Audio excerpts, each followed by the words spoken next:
Hello everyone, I'm Shweta and I'm a postgraduate.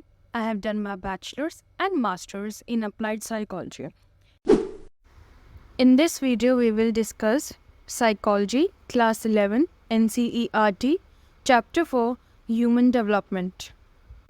In this chapter, we will discuss meaning of development, second, factors influencing development, third, context of development, fourth, overview of developmental stages, fifth, infancy, sixth, childhood, seventh, challenges of adolescence, and eighth, adulthood and old age.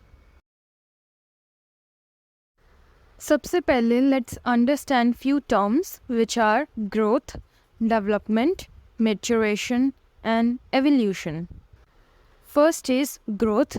Growth का मतलब होता है increase in the size of the body parts, यानी body parts का size बढ़ना या increase होना, यानी फिजिकल चेंज होना जो मेजरेबल है और क्वांटिफाइबल है. Second is development. डेवलपमेंट का मतलब होता है हर एक एस्पेक्ट में चेंज होना, जैसे cognitive, biological, socio emotional etcetera. Development में जो चेंजेस होते हैं वो या तो ग्रोथ हो सकते हैं यानी इंक्रीज हो सकते हैं विद द टाइम, या फिर डिक्लाइन हो सकते हैं यानी वो टाइम के साथ कम होते रहती है. Third is maturation. मैच्योरेशन का मतलब होता है एक सीक्वेंस में चेंज होना, और ये इन्फ्लुएंस होता है बाय द जेनेटिक फैक्टर, यानी जीन्स की वजह से इन्फ्लुएंस होने वाले चेंजेस जो शो होते हैं हमारी ग्रोथ में और डेवलपमेंट में. फॉर एग्ज़ाम्पल, एक इन्फेंट है, वो 7 मंथ्स एज का है. 7 मंथ्स में उसने बैठना सीखा. देन जब वो 8 मंथ्स का हुआ तो उसने चलना सीखा. दिस शोज़ कि जब वो इन्फेंट 7 मंथ से 8 मंथ में ग्रो हुआ, उसकी डेवलपमेंट हुई फ्रॉम सिटिंग टू रनिंग या वॉकिंग. और ये बैठना और चलना उसने या तो खुद से सीखा या फिर उसको इन्वायरमेंट में यानी पेरेंट्स ने सिखाया. Last term is evolution. Evolution का मतलब होता है स्पीशी स्पेसिफिक चेंजेस जो hundreds and thousands of years के बाद किसी एक स्पीशी में दिखते हैं. फॉर एग्ज़ाम्पल, होमोसेपियंस यानी human beings. After many hundreds and thousand years human beings में जो ब्रेन है वो डेवलप हुआ compare to other species in size and in cognitive functionality. First, meaning of development. Development का एक सीधा सा मतलब होता है चेंजेस जो ग्रोथ हो सकते हैं और डिक्लाइन हो सकते हैं. ग्रोथ ज़्यादातर चाइल्ड में या चिल्ड्रन में देखा जाता है, जैसे उनकी फिज़िकल ग्रोथ होती है, मेंटल ग्रोथ होती है.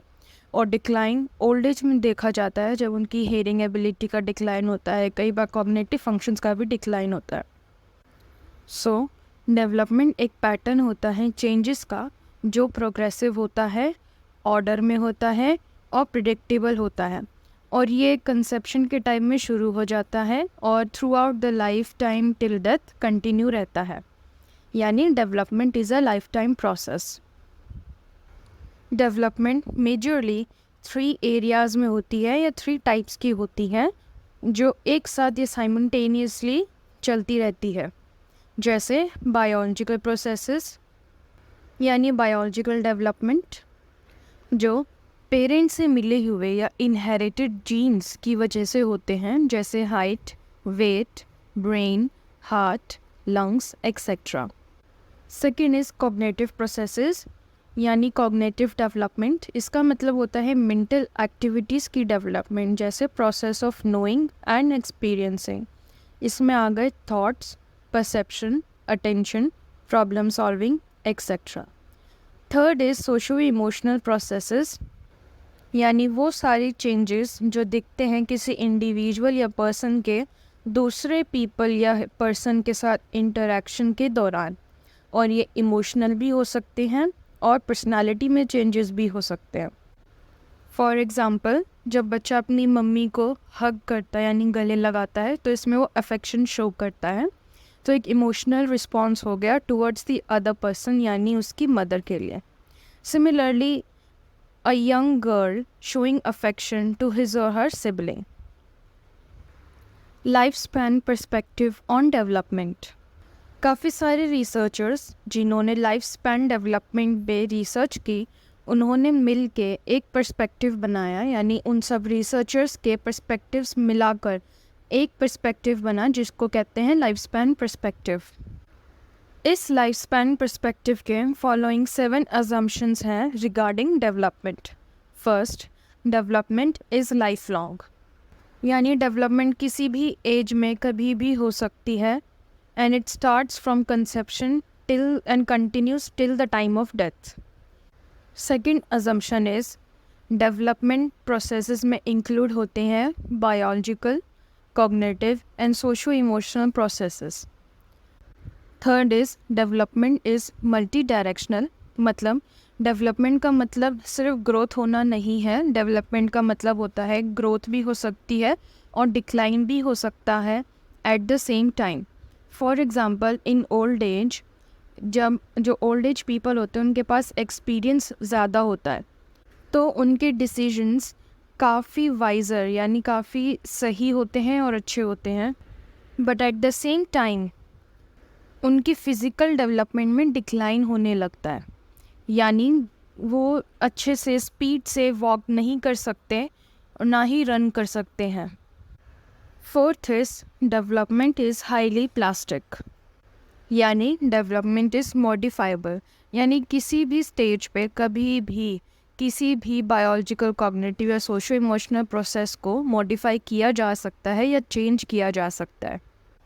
Fifth is development is influenced by historical conditions, यानी जिस टाइम जैसी सिचुएशन या कंडीशंस होती हैं उसके हिसाब से डेवलपमेंट होती है। दैट मीन्स द टाइम और the condition can influence one's development. For example, जब ब्रिटिशर्स ने इंडिया को कॉलोनाइज़ किया था, उस टाइम में जो फ्रीडम स्ट्रगल में 20 ईयर ओल्ड्स शामिल थे, उनके एक्सपीरियंसेस एंड थॉट प्रोसेसेस ये थे कि हमें इंडिया को फ्रीडम दिलाना है। वेयरएज आज के टाइम के जो 20 ईयर ओल्ड्स हैं, यानी जो यंग अडल्ट्स हैं, they are more career driven, यानी वो करियर के लिए बहुत कॉन्शियस हैं।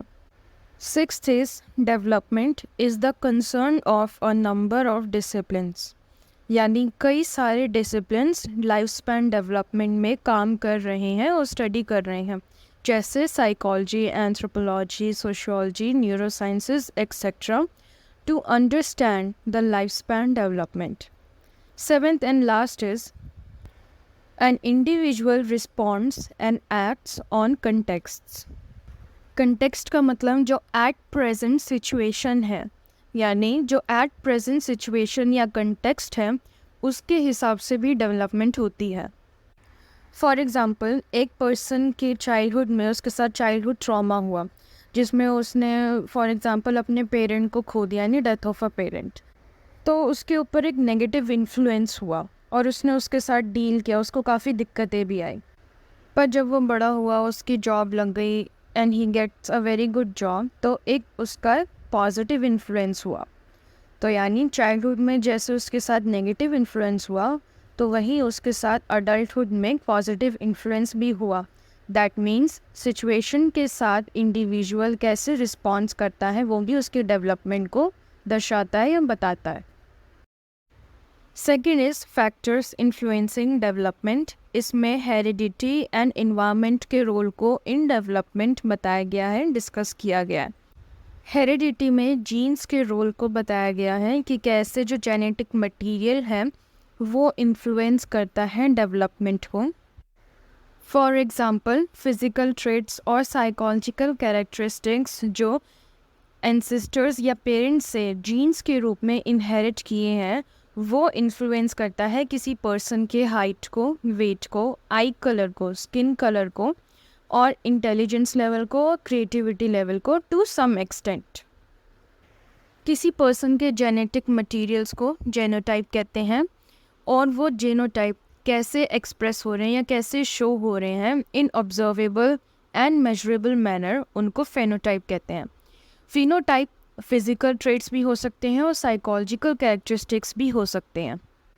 जो भी फिनोटाइप या ऑब्जर्वेबल कैरेक्टरिस्टिक्स हमें इंडिविजुअल के दिखते हैं, वो रिज़ल्ट होते हैं ऑफ इंटरेक्शन बिटवीन उस पर्सन के इनहेरिटेड ट्रेड्स का विद द इन्वायरमेंट। और ये interaction of genes and environment हर एक इंडिविजुअल को यूनिक बनाते हैं। Next is role of environment in development. इसमें कि इन्वायरमेंट कैसे किसी भी इंडिविजुअल की डेवलपमेंट को इन्फ्लुएंस कर सकता है। फॉर एग्ज़ाम्पल एक चाइल्ड है, उसका जेनोटाइप है इंट्रोवर्ट, तो पर उसको इन्वायरमेंट मिला जो प्रमोट करता है सोशल इंटरेक्शन एंड एक्सट्रोवर्जन को, तो इस इन्वायरमेंट का उस इंडिविजुअल या चाइल्ड पे ये इन्फ्लुएंस हुआ कि वो थोड़ा एक्सट्रोवर्ट हो गया। इसमें लाइफ स्पैन डेवलपमेंट के 2 अजम्पशंस डिपिक्ट हो रहे हैं या शो हो रहे हैं।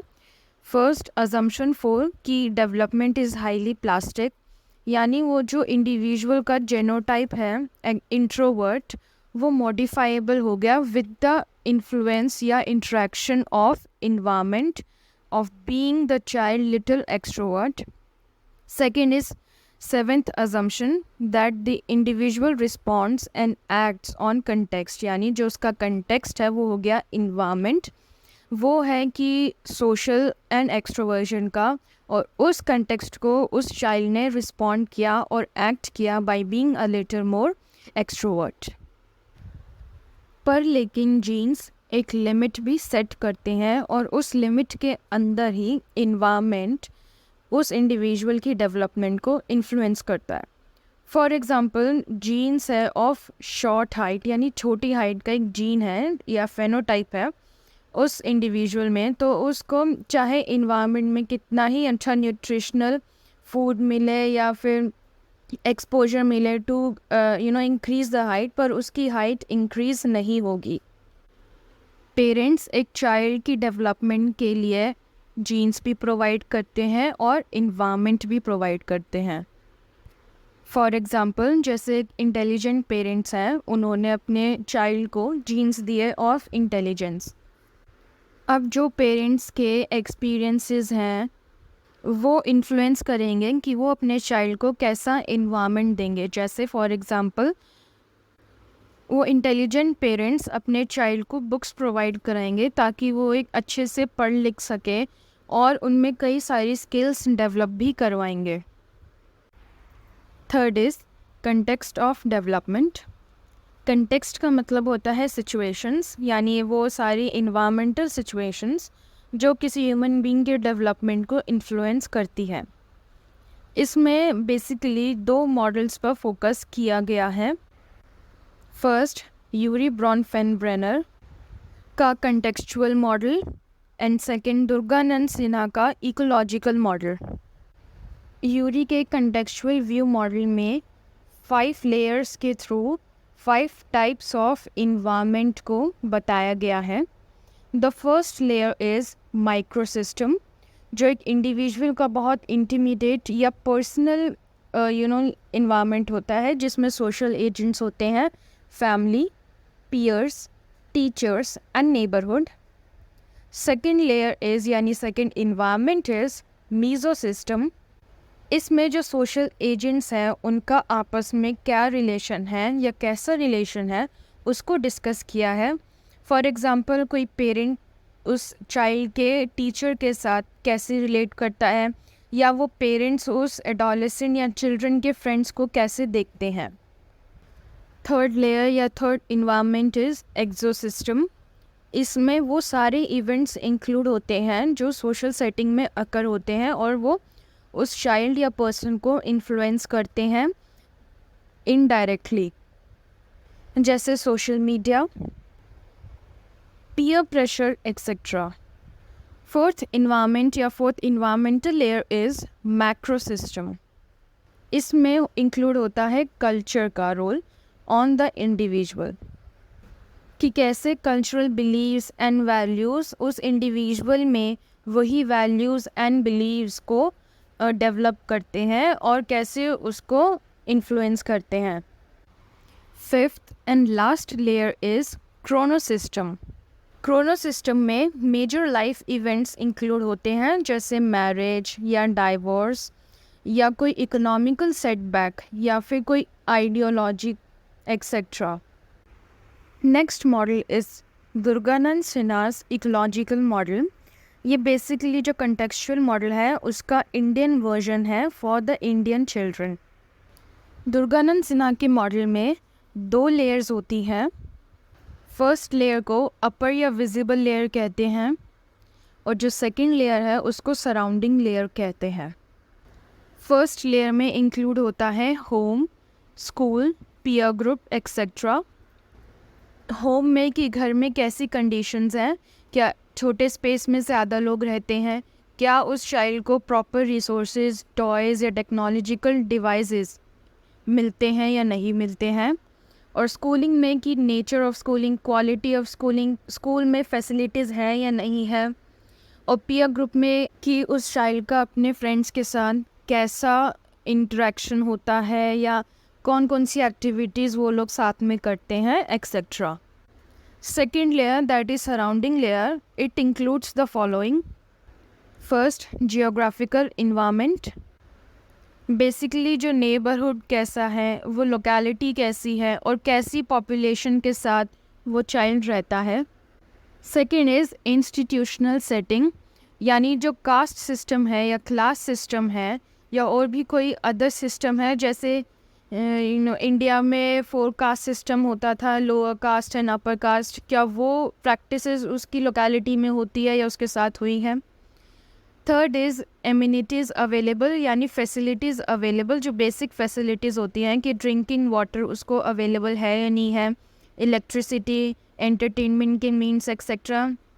इन this you can take examples of the children जो स्लम में रहते हैं, जिनके पास एक लिमिटेड रिसोर्सेज होते हैं या रिसोर्सेज होते ही नहीं हैं compared with those children living in urban areas. Fourth is overview of developmental stages. एक ह्यूमन बीइंग की लाइफ में कई तरह की डिफरेंट स्टेजेस या टाइम पीरियड्स होते हैं जिसमें डेवलपमेंट होती है।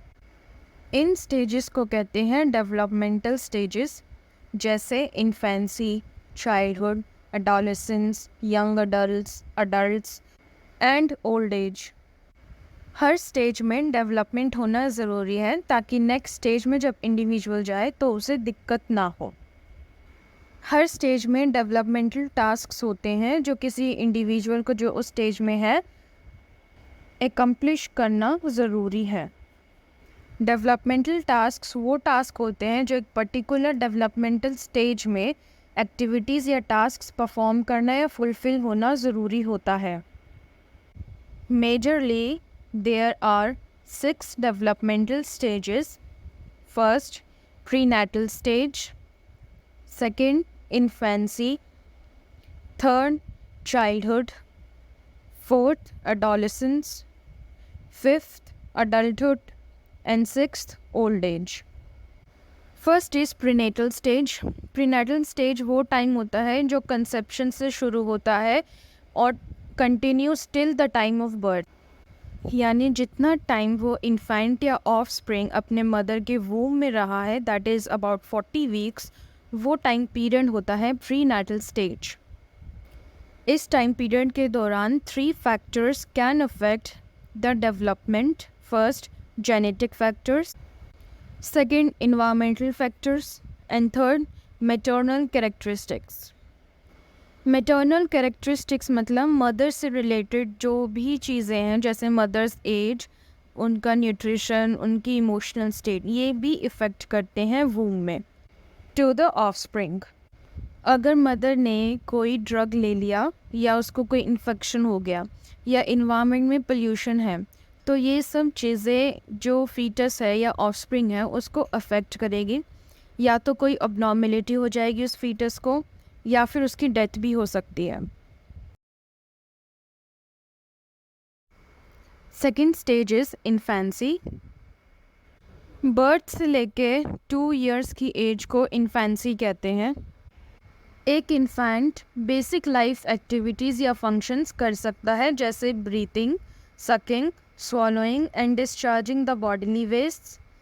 और फर्स्ट वीक के दौरान एक इन्फेंट आवाज़ को पहचानना शुरू कर देता है, अपनी मदर की आवाज़ को पहचानना शुरू कर देता है। इन्फेंसी पीरियड के दौरान फॉलोइंग डेवलपमेंट्स होती हैं। पहली motor development, second cognitive development, third sensory abilities development and fourth socio emotional development. First motor development यानी मूवमेंट से रिलेटेड डेवलपमेंट होना शुरू हो जाती है, जैसे reflexes involuntary automatic in build responses होते हैं टू द स्टिमुलाई, जो एक इन्फेंट शो करना शुरू कर देता है। और ये रिफ्लेक्सेस कुछ टाइम पीरियड के बाद डिसअपियर या ख़त्म भी हो जाते हैं। Example of reflex are coughing, blinking and yawning. ये रिफ्लेक्सेस थ्रू आउट लाइफ रहते हैं। कुछ रिफ्लेक्सेस ऐसे भी होते हैं जो कुछ टाइम पीरियड के लिए रहते हैं और फिर बाद में वो डिसअपियर या गायब भी हो जाते हैं, क्योंकि वो इन्फेंट उनको वॉलेंट्री मूवमेंट के थ्रू या फिर वॉलेंट्री कंट्रोल करना उन रिफ्लेक्सेस पे सीख जाता है। जैसे किसी इन्फेंट को उसकी चीक पे या गाल पे टच किया तो वो अपना मुंह खोल लेता है, ये एक रिफ्लेक्स हुआ और ये डिसअपियर हो जाता है between 3 to 6 months। Another example is जब उसको एक तेज़ आवाज़ सुनाई दी तो वो अपना हाथ पैर मारना या चलाना शुरू कर देता है और ये रिफ्लेक्स भी गायब हो जाता है with in 6 to 7 months। Infancy period में ब्रेन डेवलप होता है बहुत ड्रास्टिकली और एकदम से और रैपिड रेट में ब्रेन का डेवलपमेंट होना शुरू हो जाता है और इस ब्रेन की डेवलपमेंट की वजह से और भी physical development and cognitive developments भी होती हैं in the infant. Basic motor development जैसे किसी ऑब्जेक्ट को पकड़ना या किसी ऑब्जेक्ट की तरफ जाना, बैठना और क्रॉल करना, वॉक करना और रन करना, ये सारी स्किल्स डेवलप होना शुरू हो जाती है। Second is sensory abilities. Sensory यानी जो भी सेंस ऑर्गन्स से रिलेटेड, जैसे 5 सेंस ऑर्गन्स होते हैं, इनसे रिलेटेड जो भी एबिलिटीज़ या डेवलपमेंट होती है वो भी होनी शुरू हो जाती है। For example hearing. एक इन्फेंट अपनी मदर की आवाज़ को पहचानना शुरू कर देता है क्योंकि वो उस मदर की आवाज़ को और आवाज़ों से अलग समझने लगता है। देन सीइंग यानी देखना, तो इन्फेंट फेसेस को समझना और देखना भी शुरू करता है after some time. Then touch, वो टच को रिस्पॉन्स करना भी शुरू कर देता है, उनको टिंगलिंग होती है और पेन को फील करना भी शुरू कर देता है। देन टेस्टिंग एंड स्मेलिंग, ये भी प्रेजेंट होती है in the newborn. Third development is cognitive development in the infancy. Cognitive यानी मेंटल एक्टिविटी से रिलेटेड सारी डेवलपमेंट। इसमें एक साइकोलॉजिस्ट हैं जीन पियाजे, जिन्होंने ह्यूमन डेवलपमेंट के कॉग्निटिव डेवलपमेंट में काफ़ी रिसर्च की है और अपनी थ्योरीज बनाई हैं। उनके हिसाब से अकॉर्डिंग टू जीन पियाजे, एक इन्फेंट अपने सेंसरी एक्सपीरियंस और फिज़िकल एक्शन के कोऑर्डिनेशन से अपने आसपास के वर्ल्ड को या सराउंडिंग को एक्सप्लोर करना शुरू कर देता है और जैसे जैसे वो इन्फेंट बड़ा होता जाता है उसकी ये एक्सप्लोरेशन और बढ़ती जाती है और सिमिलरली उसकी वर्ल्ड से रिलेटेड अंडरस्टैंडिंग भी बढ़ती जाती है। फॉर एग्ज़ाम्पल, आसपास के ऑब्जेक्ट को टच करके और उसको हाथ में पकड़ के समझना कि ऑब्जेक्ट क्या है। इन्फेंसी में अकॉर्डिंग टू पियाजे होता है लैक ऑफ ऑब्जेक्ट परमानेंस, यानी ऑब्जेक्ट परमानेंस होता ही नहीं है। ऑब्जेक्ट परमानेंस का मतलब होता है वो अवेयरनेस होना कि जो ऑब्जेक्ट है वो मुझे सामने दिख नहीं रहा है पर लेकिन एग्जिस्ट होता है। ये जो नॉलेज है, ये अवेयरनेस है, वो एक इन्फेंट में नहीं होती है। फॉर एग्ज़ाम्पल, अगर एक इन्फेंट एक टॉय से खेल रहा है और अगर उस टॉय को उसके सामने से हटा दो या छुपा दो तो उसको कोई फ़र्क नहीं पड़ेगा क्योंकि उसे पता ही नहीं कि ऑब्जेक्ट है या पास में हो सकता है या नहीं है, यानी lack of object permanence. Cognitive development में लैंग्वेज भी आती है, यानी कम्युनिकेशन भी आता है। दैट मीन्स हर एक स्टेज पे जो चाइल्ड होता है वो अपने हिसाब से, अपनी डेवलपमेंट के हिसाब से या अपनी नॉलेज के हिसाब से कम्युनिकेट करता है।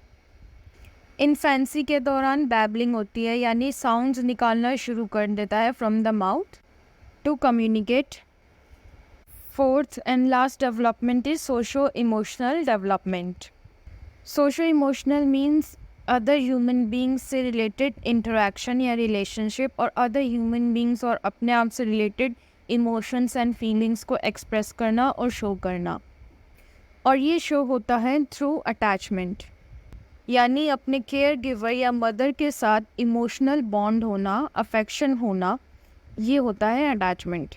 फॉर एग्ज़ाम्पल, अगर एक चाइल्ड अपनी मदर से दूर है या उसको अपनी मदर आसपास नहीं दिख रही है तो वो घबरा जाएगा या रोने लगेगा, और जब उसको उसकी मदर या केयर गिवर मिल जाएगा तब वो खुश हो जाएगा या स्माइल करेगा या हग करेगा। हार्लो एंड हार्लो ने 1962 में एक स्टडी की थी जिनमें उन्होंने बेबी मंकीज़ पर एक्सपेरिमेंट किया था।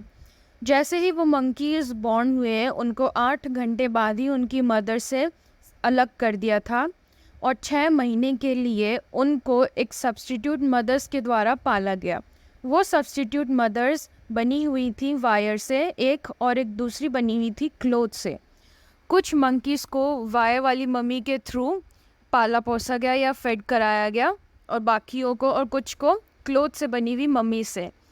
अंत में रिज़ल्ट ये निकला कि जो क्लोथ से बनी हुई या कपड़े से बनी हुई जो मदर थी उसके साथ सारे मंकीज़ बहुत अफेक्शनेट थे या अटैच थे, चाहे उन मंकीज़ को वायर वाली मदर ने के थ्रू पाला गया हो या क्लोथ वाली के थ्रू पाला गया हो। उन सब ने क्लोथ या कपड़े से बनी हुई मदर के लिए ज़्यादा अफेक्शन शो किया। इससे ये रिज़ल्ट आया या ये पता लगा, डिपिक्ट हुआ कि अटैचमेंट के लिए नरिशमेंट देना और खाना खिलाना या फीड करना ही ज़रूरी नहीं होता है, एक कंफर्टेबल कांटेक्ट या कंफर्टेबल टच देना ज़रूरी होता है। जीन पियाजे के अलावा एक और साइको एनालिसिस्ट या साइकोलॉजिस्ट है एरिक एरिक्सन, जिन्होंने डेवलपमेंट स्टेजेस की थ्योरी दी है, और उनके अकॉर्डिंग फर्स्ट स्टेज होती है ट्रस्ट वर्सेस मिसट्रस्ट। इनके अकॉर्डिंग जो एक चाइल्ड या इन्फेंट है, हर एक स्टेज में वो एक कॉन्फ्लिक्ट को फेस करता है। अगर वो कॉन्फ्लिक्ट फुलफ़िल हो जाती है या सॉल्व हो जाती है तो उस पर्सन की जो नेक्स्ट स्टेज है उसमें उसे कोई दिक्कत नहीं होगी, पर अगर वो सॉल्व नहीं होती है तो दिक्कत होने के इन फ्यूचर चांसेस होते हैं। जैसे इन्फेंसी में होती है ट्रस्ट वर्सेस मिसट्रस्ट, यानी अगर इन्फेंट को मदर या केयर गिवर से फिज़िकल कंफर्ट मिला है, यानी उसको एक फीलिंग ऑफ कंफर्ट उसमें डेवलप हुई है by the affection shown by mother और केयर गिवर, तो then the infant will show trust, और फ्यूचर में भी वो ट्रस्ट ही शो करेगा। पर लेकिन अगर ऑन द अदर साइड अगर उसको वो फीलिंग या अफेक्शन नहीं मिला होता तो वो मिसट्रस्ट डेवलप करेगा। फॉर एग्ज़ाम्पल, वो इन्फेंट्स जिसमें ट्रस्ट डेवलप हुआ है because of sensitive and affectionate parents, वो अपने हिसाब से खेलेंगे, कूदेंगे और अपने हिसाब से मूव भी करेंगे, और जब उनको कोई स्ट्रेंजर या अननोन पर्सन गोदी में उठाएगा तो वो पॉजिटिवली रिस्पॉन्ड करेंगे, हंस के रिस्पॉन्ड करेंगे या फिर उनको स्टेयर करेंगे, घबराएंगे नहीं। ऑन दी अदर हैंड, वो बच्चे जिन्होंने मिसट्रस्ट डेवलप कर लिया बिकॉज ऑफ इनसेंसिटिव पेरेंट्स और जो डिससेटिस्फैक्शन शो करते हैं अपने बच्चों में उन टाइप के पेरेंट्स से, तो वो रोने लगेंगे और एंग्जाइटी शो करेंगे। Third stage of human development is childhood. Childhood का टाइम पीरियड होता है 2 ईयर्स से लेकर 9 या 10 ईयर्स तक का। चाइल्डहुड में जो ग्रोथ रेट है वो स्लो हो जाता है कंपेयर टू इन्फेंसी। चाइल्डहुड में 5 एरियाज़ में डेवलपमेंट होती है। First, physical development, second, motor development, third, cognitive development, fourth, socio emotional development and fifth, moral development. Childhood को 3 कैटेगरीज में डिवाइड किया गया है। फर्स्ट, अर्ली चाइल्डहुड जो होता है from 3 to 8 years, middle childhood जो होता है 9 to 11 years, and let childhood जिसको एडोलेसेंस या टीनेज भी कहते हैं। This is from 12 to 18 years old. First is physical development, जो अर्ली चाइल्डहुड में और मिडिल चाइल्डहुड में एंड लेट चाइल्डहुड में अलग अलग टाइप की होती हैं। अर्ली चाइल्डहुड में 2 टाइप की फिज़िकल डेवलपमेंट होती है। First cephalocaudally and second proximodistal. Cephalocaudally का मतलब होता है कि जो डेवलपमेंट है वो सेफेलिक एरिया यानी हेड रीजन से धीरे धीरे प्रोसीड करती है टू द कॉर्डल रीजन या फिर टेल रीजन तक।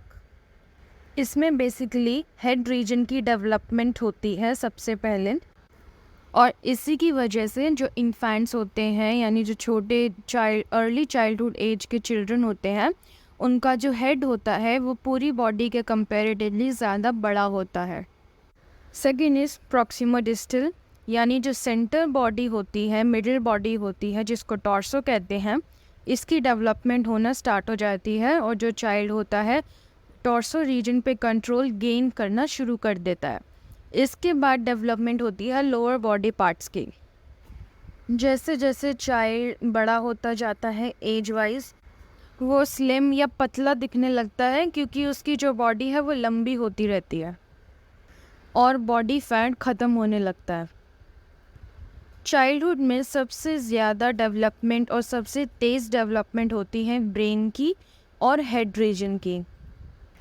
मिडिल और लेट चाइल्डहुड ईयर्स में जो चाइल्ड है उसका साइज़, स्ट्रेंथ और वेट इंक्रीज़ होने लगता है क्योंकि उसकी जो बोन्स हैं और स्केलेटल है और मस्कुलर सिस्टम है वो डेवलप होने लगता है।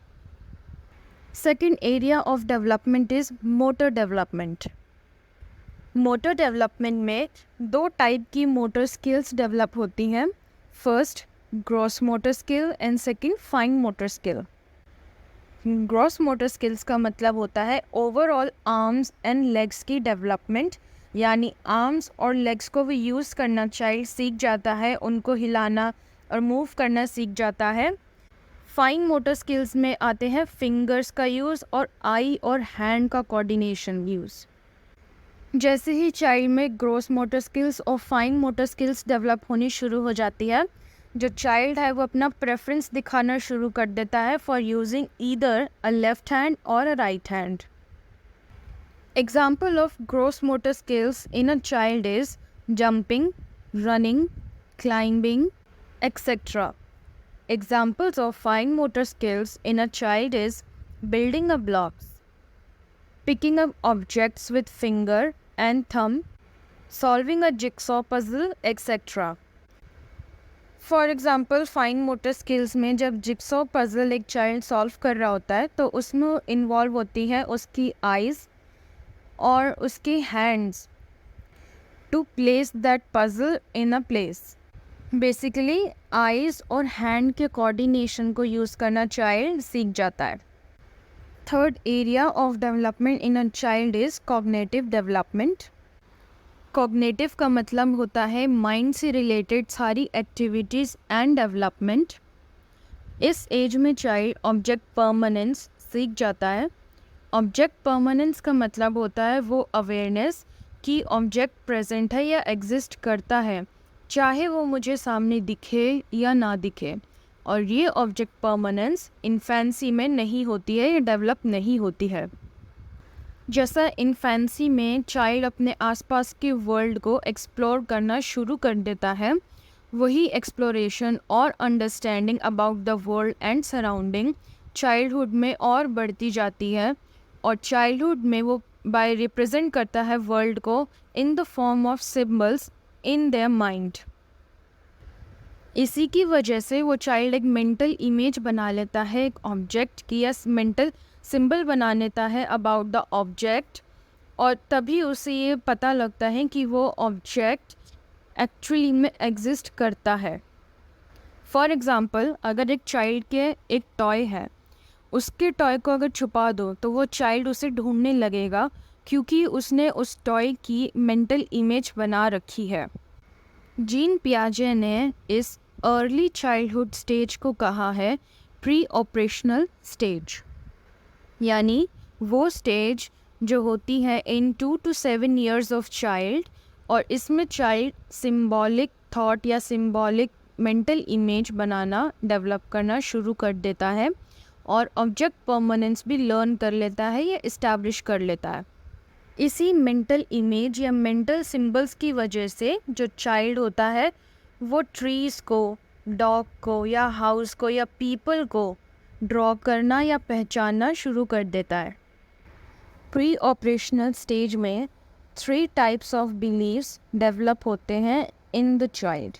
First, egocentrism, second, animism and third, सेंट्रेशन।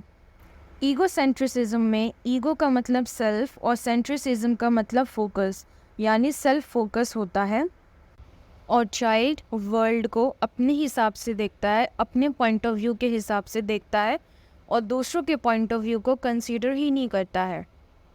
यानी the child is unable to assume और understand others perspective. Second is animism. Animism का मतलब होता है जो भी हर चीज़ को, चाहे वो लिविंग थिंग हो या नॉन लिविंग थिंग हो, उसको लिविंग मानना या लिविंग समझना। बेसिकली जो एनिमेट करना कोई भी चीज़ को। फॉर एग्ज़ाम्पल, अगर एक चाइल्ड की किसी दरवाजे से या डोर से टक्कर हो गई तो द चाइल्ड विड से कि इस दरवाजे ने मुझे हर्ट किया, यानी वो दरवाजे को या डोर को, नॉन लिविंग थिंग है, उसको एनिमेट करता है या लिविंग समझता है।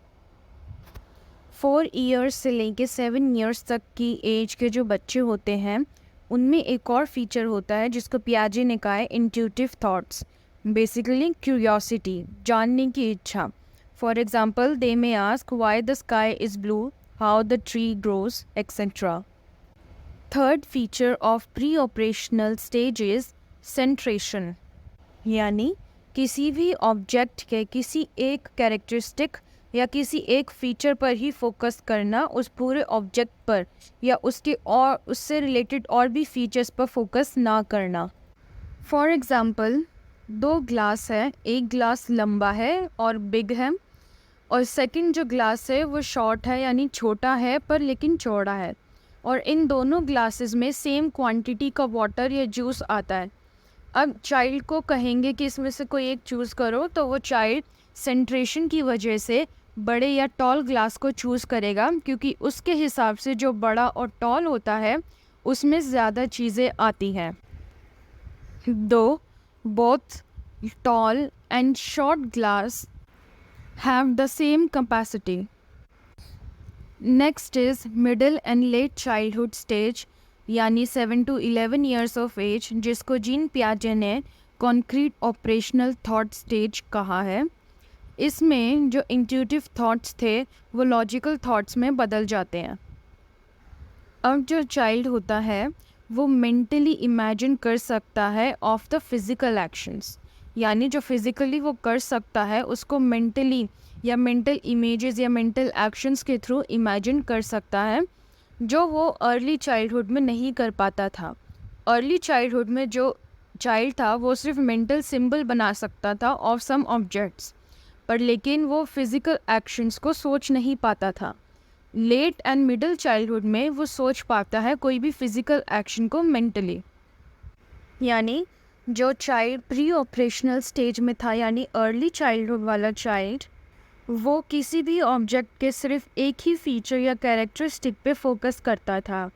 अब जब वो चाइल्ड मिडिल या लेट चाइल्डहुड में आ गया तो कॉन्क्रीट ऑपरेशनल स्टेज में तो उसने उस ऑब्जेक्ट के सारे फीचर्स और कैरेक्टरिस्टिक्स पे ध्यान किया और उनको इमेजिन भी कर सका। फॉर एग्ज़ाम्पल, एक एक्सपेरिमेंट में 7 से लेके 8 ईयर्स चिल्ड्रन यानी मिडिल चाइल्डहुड एज के चिल्ड्रन को 2 पीस ऑफ क्ले यानी क्ले के 2 पीस दिखाए गए। एक पीस की बॉल बना दी और एक पीस से एक बहुत लंबी स्ट्रिप बना दी। तो उस चाइल्ड से पूछा गया इन दोनों में से किस में ज़्यादा क्ले है, तो उस चाइल्ड ने जवाब दिया दोनों में सेम है, क्योंकि उसने वो दोनों बॉल्स को इमेजिन कर सका और सोच सका कि दोनों सेम क्वांटिटी की या सेम वेट की थी। पर अगर यही क्वेश्चन एक अर्ली चाइल्डहुड एज से यानी टॉडलर से पूछा जाता जो प्री ऑपरेशनल स्टेज में है, तो वो कहता जो लंबी स्ट्रिप है उसमें ज़्यादा क्ले है। यानी जो टॉडलर है उसने फोकस किया on one feature that is long, और उस लॉन्ग का मतलब होता है ज़्यादा।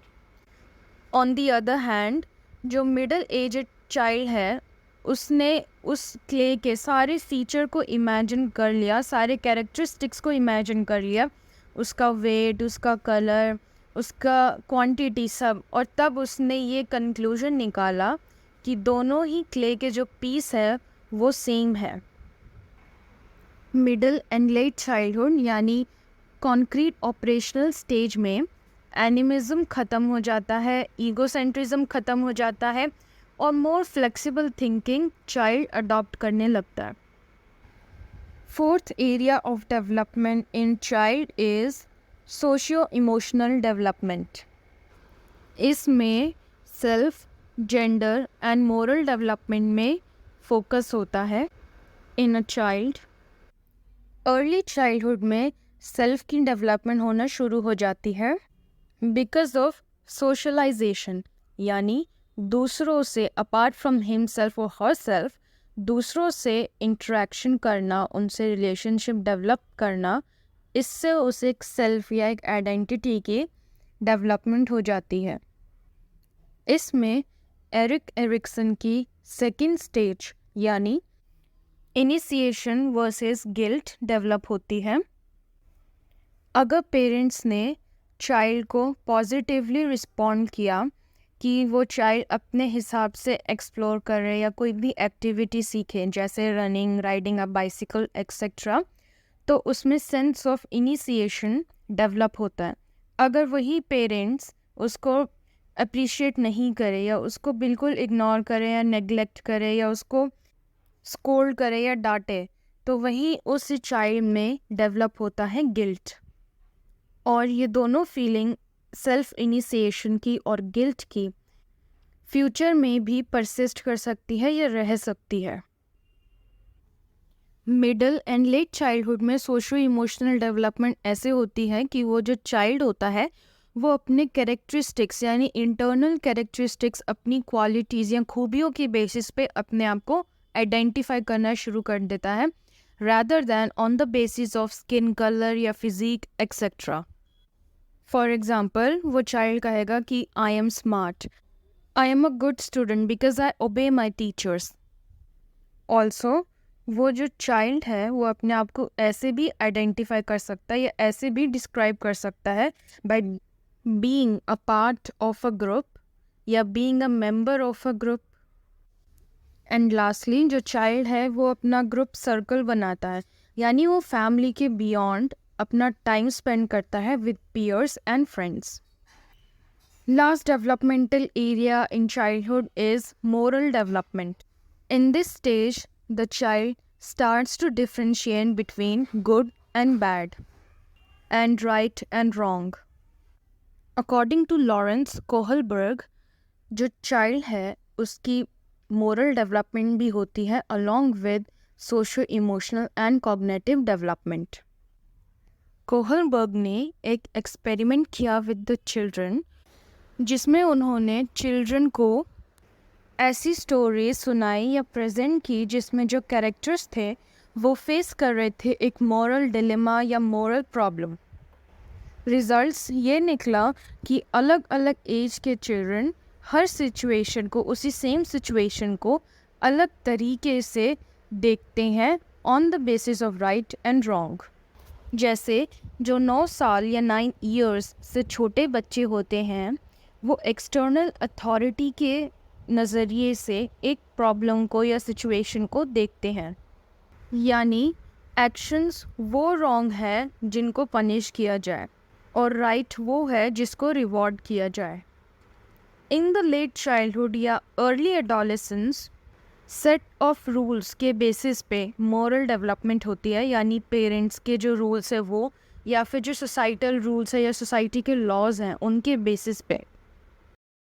Fourth stage is adolescence, which is from 11 years to 18 years. Adolescence में काफ़ी सारे ड्रास्टिक चेंजेस आते हैं, especially physical development में। Adolescence में फॉलोइंग एरियाज़ में डेवलपमेंट होती है: physical, cognitive and identity formation.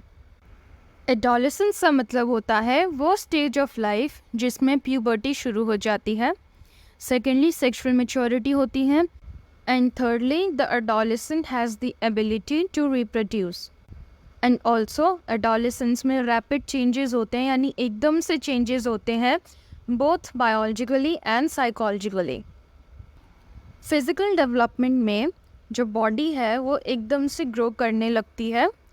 Females में उनका जो बॉडी पोस्चर है वो वाइडन हो जाता है, मस्कुलर हो जाता है, और बॉयज़ में उनकी वॉइस डीपन हो जाती है, वो भी मस्कुलर हो जाते हैं।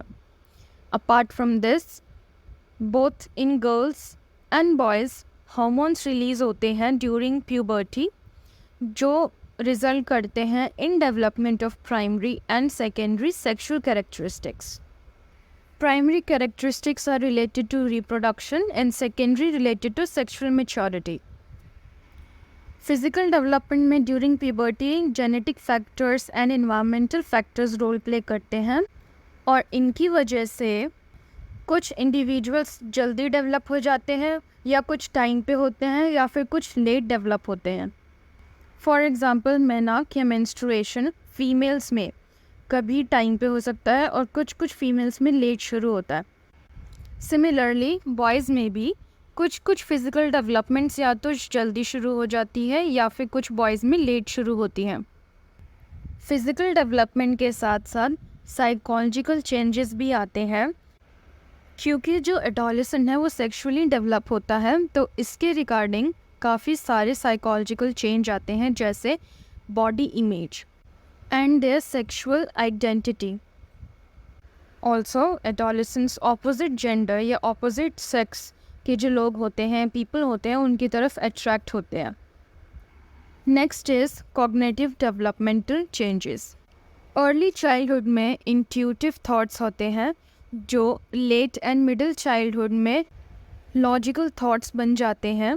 सिमिलरली एडोलेसेंस में उनका जो थॉट प्रोसेस है वो और ज़्यादा लॉजिकल हो जाता है, आइडियलिस्टिक हो जाता है, एब्स्ट्रैक्ट हो जाता है, और वो एग्ज़ामिन करना या एनालाइज करना शुरू कर देते हैं अपने थॉट्स, दूसरों के थॉट्स, और दूसरे उनके बारे में क्या सोच रहे हैं। जीन पियाजे की जो स्टेज है formal operational thought, last stage है, ये होती है एडोलेसेंस में।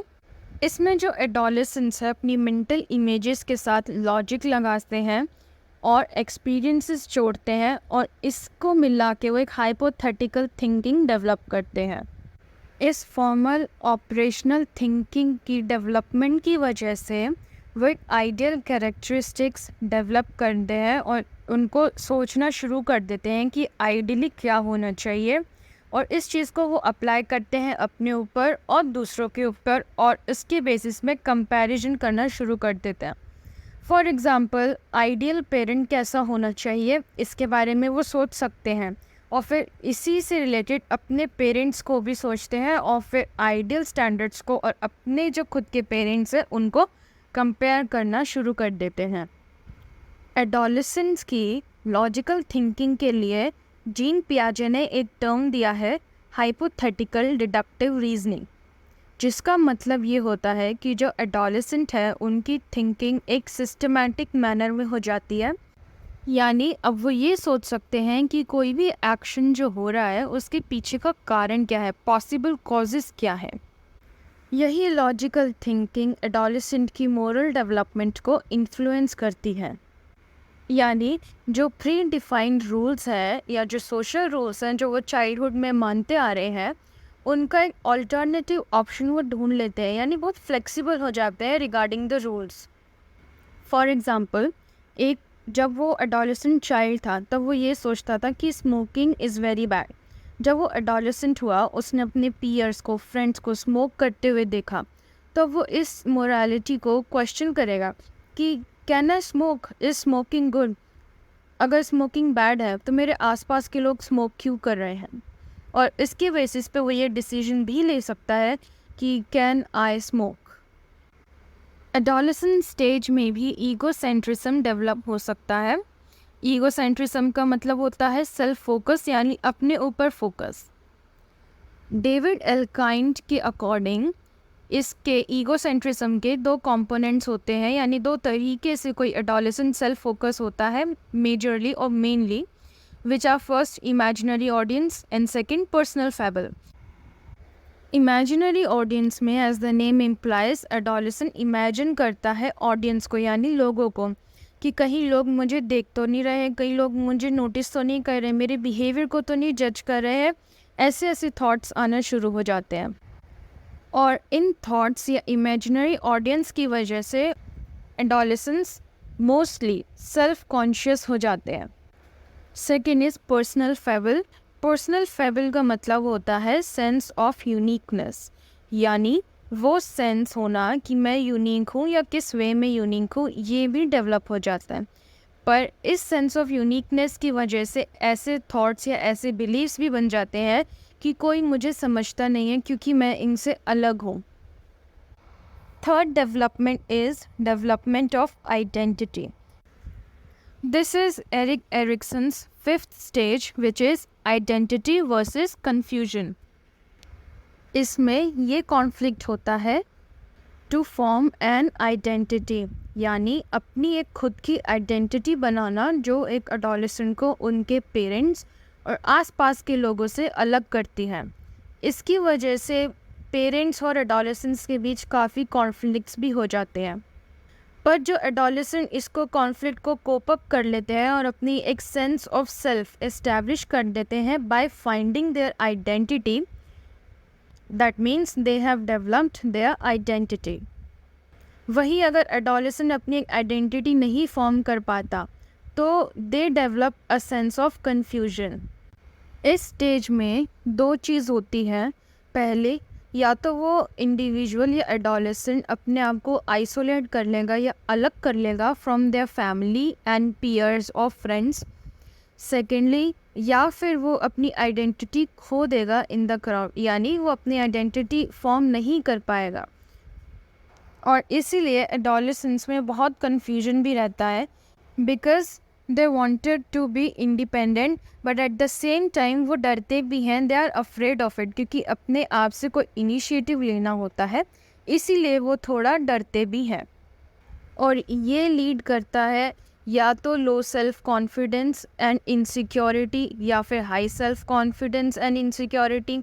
लो सेल्फ कॉन्फिडेंस तब जब वो खुद करने से, अपनी आइडेंटिटी फॉर्म करने से डरते हैं, और हाई सेल्फ कॉन्फिडेंस तब जब वो अपनी आइडेंटिटी डेवलप कर लेते हैं।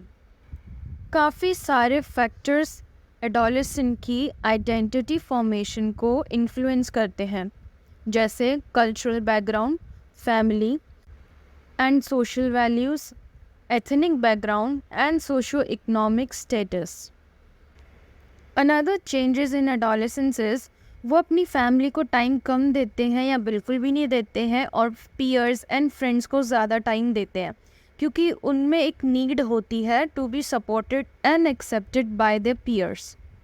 और पीयर्स एंड फ्रेंड्स के साथ रहने में एक पॉजिटिव यह है कि वो सोशल स्किल्स अपनी रिफ़ाइन कर लेते हैं या फिर नई नई स्किल्स डेवलप करते हैं एंड अलग अलग तरह के सोशल बिहेवियर्स भी अडॉप्ट करते हैं। But at the same time negative effect यह है कि अलग अलग सोशल बिहेवियर अडॉप्ट करना या अपनाने के चक्कर में या ट्राई करने के चक्कर में और पीयर ग्रुप में एक्सेप्ट होने के चक्कर में वो अनहेल्दी बिहेवियर्स भी अडॉप्ट कर लेते हैं। लास्टली, एडोलेसेंस में ये भी नीड होती है टू डेवलप अ करियर, यानी वोकेशनल कमिटमेंट। और इससे रिलेटेड एडोलेसेंट्स डिसीजंस लेना शुरू कर देते हैं क्योंकि अब उनकी थिंकिंग तो डेवलप हो ही गई है, तो वो अब डिसीजंस लेना भी शुरू कर देते हैं। लास्टली, एडोलेसेंस में इतने सारे चेंजेस की वजह से कुछ मेजर कंसर्न्स या इश्यूज भी होते हैं। There are mainly 3 major issues in adolescence, which are first, delinquency, second, substance abuse, and third, eating disorders. Apart from this, one more major concern is peer pressure, जिसकी वजह से adolescents can adopt a positive or negative behavior. Negative ऐसे कि because of peer pressure एक adolescent smoking करना शुरू कर सकता है. This is the negative influence of peer pressure. Also peer can influence positively, यानी पॉजिटिव पीयर प्रेशर भी होता है जिसमें जो पीयर्स होते हैं यानी मोर और लेस सेम एज ग्रुप के लोग जो आपकी सराउंडिंग में हैं, वो अगर करियर ड्रिवन है तो जो एडोलेसेंट होगा वो भी goal oriented and career driven हो सकता है. First is delinquency. Delinquent behaviour, ये काफ़ी बार वर्ड सुना होगा. तो डेलिक्वेंट या डेलिक्वेंसी का मतलब होता है वो सारे अनहेल्दी या सोशली अनएक्सेप्टेड बिहेवियर जो एक लीगल ऑफेंस भी हो सकते हैं या फिर क्रिमिनल एक्ट भी हो सकते हैं. फॉर एग्ज़ाम्पल ट्रूएंसी यानी गायब हो जाना, running away from home, stealing etcetera. और वो एडोलेसेंट्स जो डेलिक्वेंट बिहेवियर परफॉर्म करते हैं या डेलिक्वेंट होते हैं उनका सेल्फ आइडेंटिटी नेगेटिव होता है, ट्रस्ट भी बहुत कम होता है यानी मिसट्रस्ट होता है, और they have low level of achievement. Basically जो पेरेंट्स अपने बच्चों को सपोर्ट नहीं करते हैं या नेग्लेक्ट करते हैं वो बच्चे मोस्टली डेलिक्वेंट होते हैं. पर लेकिन जो एडोलेसेंट या बच्चे डेलिक्वेंट हैं वो चेंज भी हो जाते हैं because of positive peer group and positive peer pressure. Second is substance abuse. Substance abuse में सब्सटेंस का मतलब कोई भी सब्सटेंस, चाहे टोबैको हो, अल्कोहल हो या ड्रग हो, उसका ओवरडोज होना या फिर उसका अब्यूज़ करना. कुछ एडोलेसेंट्स का ये रीज़न होता है कि सब्सटेंस अब्यूज़ करने का कि it is their way of coping with stress, यानी कोई भी स्ट्रेस या स्ट्रेसफुल सिचुएशन से या फिर उनकी लाइफ में जो भी स्ट्रेस हो रहा है उससे कोप करने का या सुलझने का एक तरीका है.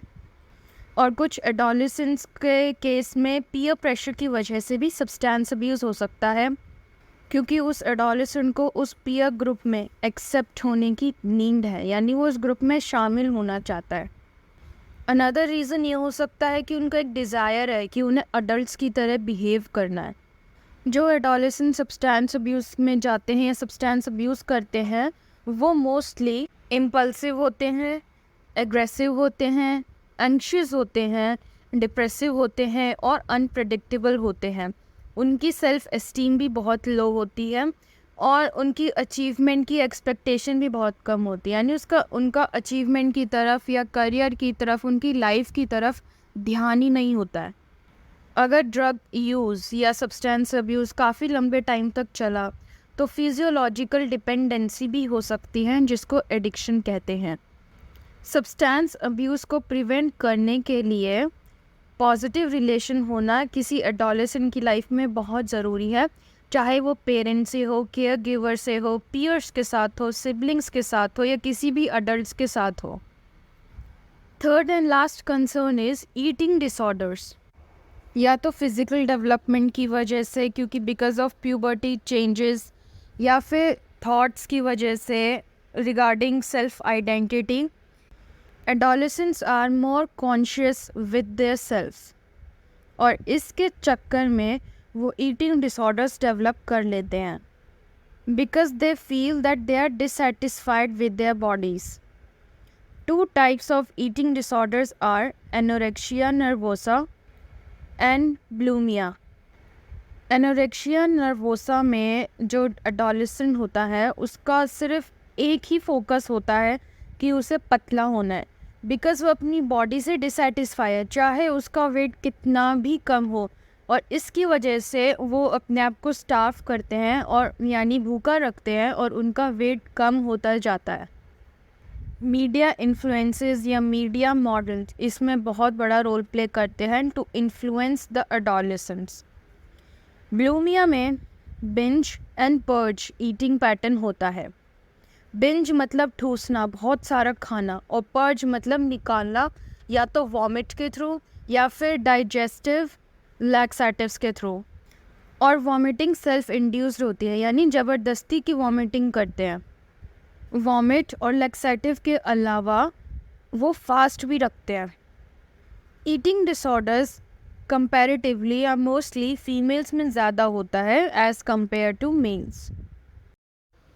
अभी तक हमने समझा prenatal stage, infancy, childhood and adolescence.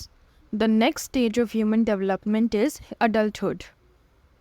That is sixth stage. Adulthood stage को 3 categories में divide किया जाता है basically. First, young adults, second, middle adults and third, late adults. Late adults को old age भी कहते हैं। तो हम 2 stages of adulthood यानी 2 categories of adulthood, that is young and middle adulthood, इसको ही समझेंगे। यंग अडल्टहुड की स्टेज होती है 19 ईयर्स टिल 40 ईयर्स और मिडिल एजड अडल्ट की स्टेज होती है 40 टू 65 ईयर्स। एरिक एरिक्सन ने ये बताया है कि जो मिडिल एंड यंग अडल्ट्स होते हैं उनकी स्टेज ऑफ डेवलपमेंट में क्या क्या कॉन्फ्लिक्ट्स होती हैं। तो यंग अडल्ट की कॉन्फ्लिक्ट्स होती है इंटीमेसी वर्सेस आइसोलेशन, यानी इस स्टेज में एक रोमांटिक या इमोशनल रिलेशनशिप बनाना। अगर एक अडल्ट सक्सेसफुली ये रिलेशनशिप इस्टेब्लिश कर लेता है या बना लेता है तो उसमें इंटीमेसी डेवलप होती है, और अगर ये रिलेशनशिप नहीं बना पाता तो आइसोलेशन डेवलप होता है। सेकंड, मिडिल अडल्टहुड, इसमें कॉन्फ्लिक्ट होती है जनरेटिविटी वर्सेस स्टैग्नेशन, यानी एक good and productive life establish करना, करियर इस्टेब्लिश करना और एक फैमिली इस्टेब्लिश करना। अगर ये चीज़ें इस्टेब्लिश हो जाती है तो उसकी लाइफ में जनरेटिविटी आती है। जनरेटिविटी का मतलब होता है प्रोग्रेस, यानी वो सारी एक्टिविटीज़ में इन्वॉल्व होना जो एक पर्सन की वेल बीइंग को प्रमोट करे या बढ़ाए। और इसका ऑपोजिट है स्टैग्नेशन, यानी लाइफ में रुक जाना, ना ही अपना करियर डेवलप कर पाना और ना ही फैमिली डेवलप कर पाना। इन कंक्लूजन, अडल्टहुड में जो मेन टास्क होता है वो होता है एक फैमिली इस्टेब्लिश करना by being involve with a romantic partner, और सेकंड एक करियर इस्टेब्लिश करना जो स्टेबल हो। दैट इज़ अडल्टहुड में 2 मेजर टास्क्स होते हैं जो बेसिकली अर्ली अडल्टहुड में ही होते हैं। First, exploring the possibilities for adult living यानी career and work, and second, developing a stable life structure यानी marriage, parenthood and family. Career and work में आ गया earning a living, choosing an occupation and developing a career, और ये होता है in early 20s and 30s। और इसके दौरान काफ़ी डिफ़िकल्टीज़ भी आती हैं क्योंकि एक इंसान एडोलेसेंट से अडल्टहुड में ट्रांजिट करता है यानी ट्रांजिशन करता है, और वो डिपेंडेंट से इंडिपेंडेंट बनता है, और करियर में जाने के लिए वो और लोगों से मिलता है, मेल जोल बढ़ाता है, उसका सर्कल बढ़ता है। तो इसमें उसको एडजस्टमेंट्स करनी पड़ती हैं, अपनी काबिलियत कैपेबिलिटी साबित करनी पड़ती है यानी proving one's competence, performance prove करनी होती है, अच्छी परफॉर्मेंस करनी होती है, कंपटीशन से डील करना पड़ता है और एक्सपेक्टेशन से कोप अप करना पड़ता है ऑफ एम्प्लॉयर्स और खुद की, और वर्क एंड लाइफ में बैलेंस भी बनाना पड़ता है, यानी उस इंडिविजुअल के न्यू रोल्स और रिस्पॉन्सिबिलिटीज़ शुरू हो जाती है। करियर के बाद वो इंडिविजुअल फोकस करता है on marriage, parenthood and family. इसकी भी अपने अपने कंसर्न्स एंड डिफ़िकल्टीज़ होती है, जैसे सबसे पहले तो कंपैटिबल पार्टनर को ढूंढना और उसको समझना, फिर एक दूसरे के लाइक्स, डिसलाइक्स, चॉइसेस को कोप अप करना, अंडरस्टैंड करना और उनके साथ एडजस्टमेंट्स करना। देन पेरेंटहुड के भी अपने अपने चैलेंजेस होते हैं क्योंकि एक नया ट्रांजिशन होता है जो डिफ़िकल्ट होता है और बहुत स्ट्रेसफुल भी हो सकता है फॉर यंग अडल्ट्स, क्योंकि उनके ऊपर एक किसी नए पर्सन की रिस्पॉन्सिबिलिटी आ जाती है। अगर if the person face death of a spouse और अ डाइवोर्स तो वो सिंगल पेरेंट बन जाता है, और इसके भी अपने अपने चैलेंजेस होते हैं क्योंकि एक पर्सन को सपोज़ अगर फादर है और मदर की डेथ हो गई तो उसको फादर का लव भी देना है और मदर का लव भी देना है और वही रिस्पॉन्सिबिलिटीज़ भी परफॉर्म करनी है। सिमिलरली जो सिंगल मदर्स होती हैं उनको मदर का रोल प्ले भी करना होता है और फादर का रोल प्ले भी करना होता है। इन टुडेज़ टाइम आजकल दोनों ही पेरेंट्स वर्किंग होते हैं, तो एक नए सिनेरियो को या नए डायनामिक को इस्टेब्लिश करता है, दैट इज़ कि जो दोनों पेरेंट्स हैं उनको पार्ट प्ले करना होता है as a single parent too, यानी हर एक पेरेंट के ऊपर इक्वल रिस्पॉन्सिबिलिटी होती है of the household, of the work, of the children, of the family. Then adulthood में फिज़िकल चेंजेस भी होते हैं और कॉग्निटिव चेंजेस भी होते हैं। Physical changes and cognitive changes में फ़िज़िकल और कॉग्निटिव एबिलिटीज़ में डिक्लाइन होता है, यानी कम होने लगता है, डिटोरिएशन होने लगता है। पर लेकिन इसी के साथ विजडम भी बढ़ता है। फिज़िकल डिक्लाइन में आ गया जैसे decline of vision, sensitivity to glare, hearing loss, changes in physical appearances जैसे wrinkles, grey hair etcetera. Cognitive ability में डिक्लाइन हो गया, मेमोरी में डिक्लाइन, जो long term and short term memory से रिलेटेड टास्क्स होते हैं उनमें डिक्लाइन होना।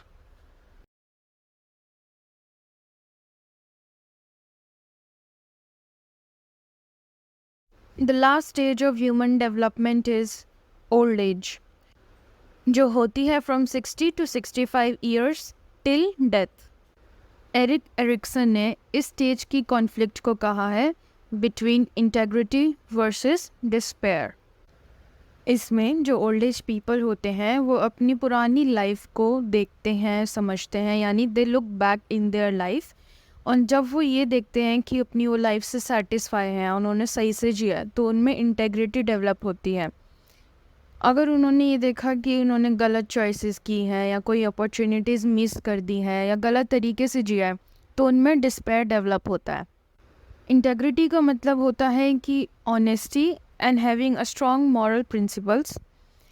डिस्पेयर का मतलब होता है कि कोई होप ही ना होना और feeling completely loss. Young adulthood में फोकस होता है वर्क एंड करियर पे, मिडिल अडल्टहुड में होता है फैमिली पे, और लेट अडल्टहुड यानी ओल्ड एज में होता है हेल्थ पे।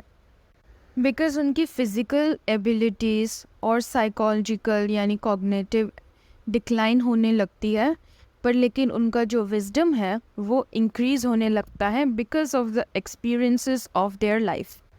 इसी के साथ ओल्ड एज में और भी सारे कंसर्न्स होते हैं, जैसे first retirement, second widowhood, third illness and fourth death in the family. First retirement, कुछ लोग रिटायरमेंट को नेगेटिवली परसीव करते हैं और कुछ लोग पॉजिटिवली। नेगेटिवली इसलिए क्योंकि जिन्होंने अपनी लाइफ का एक बहुत बड़ा पार्ट जिस वर्क के लिए दिया है उससे उनको सेटिस्फैक्शन और सेल्फ एस्टीम मिली है, अगर वो छूट जाए एकदम से तो उसके सेपरेशन की वजह से दे फील वेरी अपसेट और डिस्ट्रेस। पॉजिटिवली इसलिए क्योंकि कुछ लोग ये देखते हैं कि रिटायरमेंट के बाद मैं ये कर सकता हूँ, मतलब they are open to new experiences, और वो अपने को और टास्क्स में बिज़ी रखते हैं और एडजस्ट भी कर लेते हैं।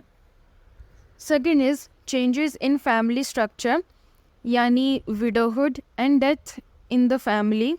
जो ओल्डर अडल्ट्स हैं उनके चिल्ड्रन एंड ग्रैंड चिल्ड्रन अपनी अपनी लाइफ में बिज़ी हो जाते हैं, और अगर जो ओल्डर अडल्ट है उनका स्पाउस की डेथ हो गई तो इन सब फैक्टर्स की वजह से वो लोनलीनेस फील करते हैं और डिप्रेसिव फील भी करते हैं। थर्ड इज़ इलनेस, यानी फिज़िकल डिपेंडेंसी हो जाती है because of deterioration in physical health, तो इसीलिए वो इनसिक्योर भी फील करते हैं और डिपेंडेंट भी फील करते हैं, क्योंकि उनकी एनर्जी धीरे धीरे ख़त्म होती जाती है और फाइनेंशियली भी वो डिपेंडेंट हो जाते हैं अपने चिल्ड्रन पे या दूसरों पे। इस स्टेज में एल्डरली पीपल को और लोगों के सपोर्ट की और सिक्योरिटी की एंड फीलिंग ऑफ बिलोंगिंगनेस की बहुत ज़रूरत होती है। Also with the changing time on the other hand, कुछ अडल्ट्स या लेट अडल्ट या ओल्ड एज पीपल ऐसे भी होते हैं जो एक्टिव होते हैं और एनर्जेटिक भी होते हैं. For example, they are involved in politics, literature, business, arts and science. Old age में एक कंसर्न और है, that is chronic disease. Chronic का मतलब होता है persistent for a lifetime, यानी बहुत लंबे समय तक या टिल डेथ चलने वाले डिजीज़ेस. इसकी वजह से एक कंसर्न और आ जाता है ओल्ड एज में, दैट इज़ डेथ. इसकी वजह से ओल्ड एज पीपल या तो फियर करेंगे डेथ को या फिर उसको पॉजिटिवली भी ले सकते हैं.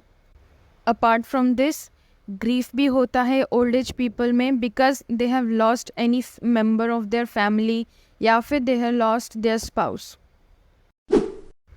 इन समरी, डेवलपमेंट का मतलब होता है वो चेंजेस जो प्रिडिक्टेबल हो, ऑर्डर में हो और प्रोग्रेसिव हो, और ये चेंज या तो ग्रोथ हो सकता है या डिक्लाइन हो सकता है. डेवलपमेंट के कुछ असम्पशंस भी हैं, जैसे first, development is lifelong. Second, development is multidirectional. Third, development में इंक्लूड होते हैं 3 मेन प्रोसेसेस जो होती हैं biological, cognitive and socio emotional development. Fourth, development is highly plastic. Fifth, development influence होती है by historical conditions. Sixth, development में काफ़ी सारे डिसिप्लिन्स ने अपना रोल प्ले किया है या स्टडी की है. सेवेंथ, जैसा कंटेक्स्ट होता है इंडिविजुअल वैसे ही रिस्पॉन्ड करता है और एक्ट करता है. कई सारे फैक्टर्स ऐसे होते हैं जो डेवलपमेंट को इन्फ्लुएंस करते हैं या अफेक्ट करते हैं. वो होते हैं genetic and environmental. Then thirdly, हमने डिस्कस किया 2 थ्योरीज को by Urie Bronfenbrenner's and by Durganand Sinha, जिन्होंने इन्वायरमेंटल इन्फ्लुएंस ऑफ डेवलपमेंट को डिस्कस किया है. Then fourthly, we discuss the different stages of human life development, which are prenatal stage, infancy, childhood, adolescence, adulthood and old age. In stages of human development को हमने समझा in the context or with the theory of Erik Erikson's 8 stages of development and Jean Piaget's 4 stages of childhood cognitive development. Eric Erikson ने human being के जितने भी life में stages होते हैं उन सब पे अपनी कॉन्फ्लिक्ट्स बताई कि कौन सी स्टेजेस में कौन सी कॉन्फ्लिक्ट्स होती है और उन कॉन्फ्लिक्ट्स के सॉल्व होने से या सॉल्व ना होने से कौन कौन से बिलीव्स या दिक्कतें आती हैं. जीन पियाजे ने जो चिल्ड्रन है from infant to childhood, that is from birth till 15 years of age, में 4 टाइप्स ऑफ स्टेजेस बताए हैं जो इन्फ्लुएंस करते हैं या जिनकी वजह से कॉग्निटिव डेवलपमेंट होती है, which are sensory motor, pre operational, concrete operational and formal operational. Adolescence में रैपिड चेंजेस होते हैं physically, cognitively and sexually and psychologically. और इसी के साथ एडोलेसेंस में 3 मेजर कंसर्न्स या प्रॉब्लम्स या इश्यूज होते हैं, which are delinquency, substance abuse and eating disorders. Adulthood में 3 कैटेगरीज होती हैं, young adults, middle adults and late adults. Late adult को ओल्ड एज भी कहते हैं. और अडल्टहुड यानी young adults and middle adults में मेजर टास्क्स होते हैं, दैट इज़ यंग अडल्ट्स में होते हैं for career and work, and middle में होते हैं फैमिली. ओल्ड एज में होता है हेल्थ के issue and other issues related to life. Thank you. For more information, follow me on Instagram and Facebook. Links are given in the description box below. Channel को subscribe करें, video को like करें, share करें और comment करना ना भूलें. Bye bye.